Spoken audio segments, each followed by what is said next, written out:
Okay, let's get started on our review of Chapter 2 of The Miseducation of the Negro by Dr. Carter Goodwin Woodson. As you know, my premise that I'm working with is right over my head, and it talks about the fact that social engineering creates predictive behavior.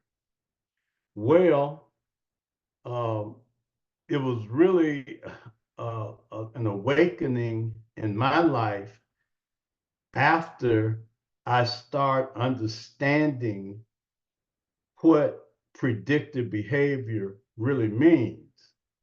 Because as a result of my reading this book by Dr. Woodson, I found out that I have been socially engineered.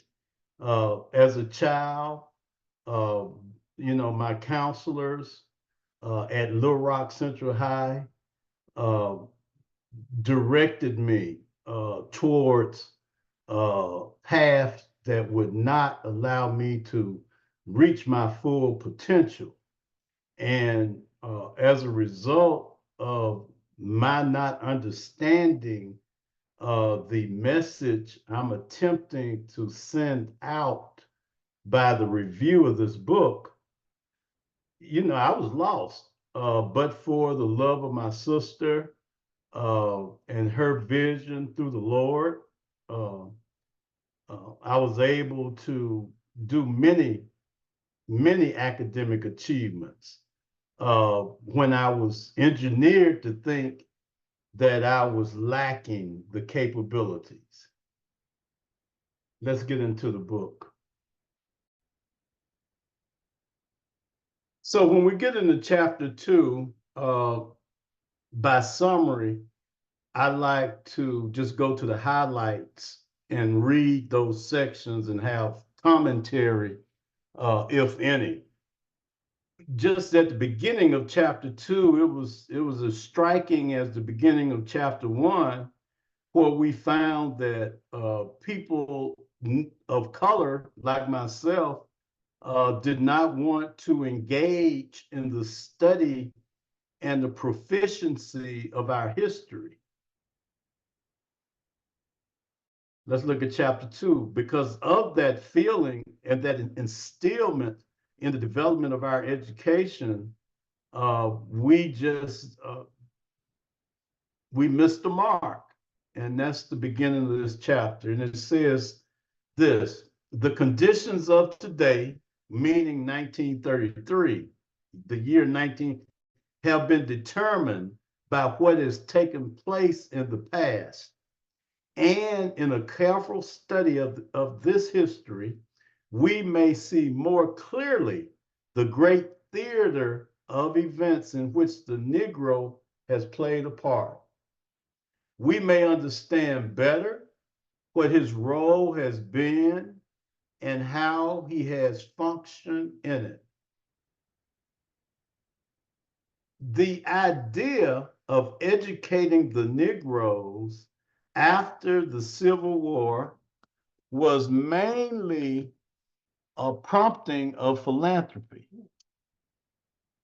Now, their white neighbors failed to assume this responsibility. These Black people had been liberated as a result of a sectional conflict out of which their former owners had emerged as victims. Let me read that one again. Mm, mm, mm. Wow. And that's, if you notice what's happening today in terms of the political nature, people are always playing the victim role, especially those who certainly have not been a victim, but yet they classify themselves as that and they engineer us into thinking that. It says these Black people had been liberated as a result of a sectional conflict out of which their former owners had emerged as victims. Now, when the Negroes in some way would learn to perform the duties which other elements of the population had already prepared themselves to discharge, they would be duly qualified, it was believed, to function as citizens of this great country. But the poverty which had afflicted them for a generation after emancipation had held them down to the lowest order of society, normally free, nominally free, but economically enslaved. And that is part of the book by Dr. Isabella Wilkerson. It's very popular today, which is called the Chast Method. I'll continue to read. It says, when the Negro found himself deprived of influence in politics, go back because we had not been trained thereof, we were nominally free, but economically enslaved. So when the Negro found himself deprived of influence in politics, that sounds like today, no influence hardly in politics. Therefore, and at the same time, unprepared to participate in the higher functions in the industrial development which this country began to undergo. It soon became evident to him that he was losing ground in the basic things of life. He was spending his time studying about the things which had been or might be, but he was learning little to help him do better the task at hand. Since the Negroes believed that the causes of this untoward condition lay without the race, migration was attempted. I'll read that again. Since the Negroes believed that the causes of this untoward condition lay without the race, migration was attempted, and immigration to Africa was again urged. At this psychological moment came the wave of industrial education which swept the country by storm. I remember industrial education. I was in an industrial education class at Little Rock Central High. The educational authorities in the cities and states throughout the Black Belt began to change the course of study to make the training of the Negro conform to this policy.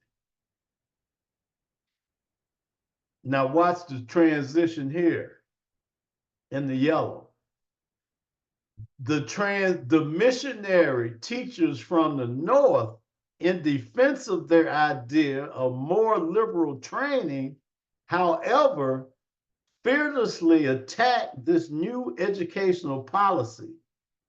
And the Negroes participating in the same dispute arrayed themselves respectively on one side or the other. We had been divided. In 1933, what are we today? I'll pause.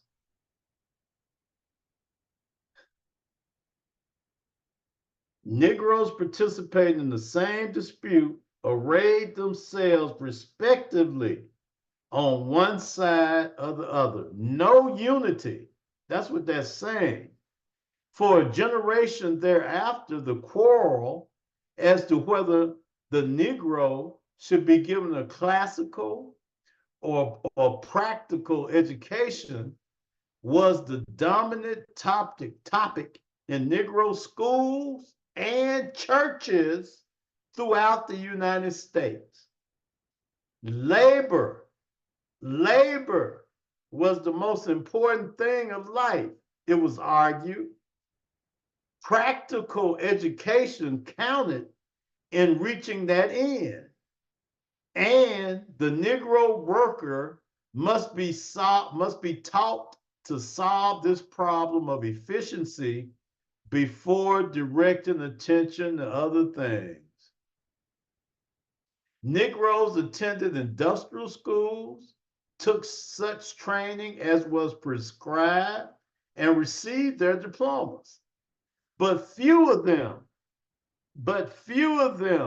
developed adequate efficiency to be able to do what they were supposedly trained to do. Lord have mercy. The schools in which they were educated could not provide for all the experience with machinery, which white apprentices trained in factories had. So then the majority of Negroes of industrial schools, therefore, have gone into other avenues, and too often into those for which they had no preparation whatever. Why We Missed the Mark is the title of this chapter. During these years, too, the schools for classical education for Negroes have not done any better. So wherever you went, the miseducation continued. Now, the extent to which such higher education has been successful in leading the Negro to think, which above all is the chief purpose of education, has merely made him more malcontent when he can sense the drift of things and appreciate the impossibility of success, envisioning conditions as they really are. The number of Negro mechanics and artisans have comparatively declined during the last two generations from 1933. The Negroes do not proportionally represent as many skilled laborers as they did before the Civil War. Few American Negroes have produced credible literature and still further have made any larger contribution to philosophy or science. They have not risen to the heights of Black men, farther removed from the influences of slavery and segregation. Even men like Roland Hayes, Henry O. Tanner, have risen to higher levels by getting out of this country to relieve themselves of our stifling traditions and to recover from their education.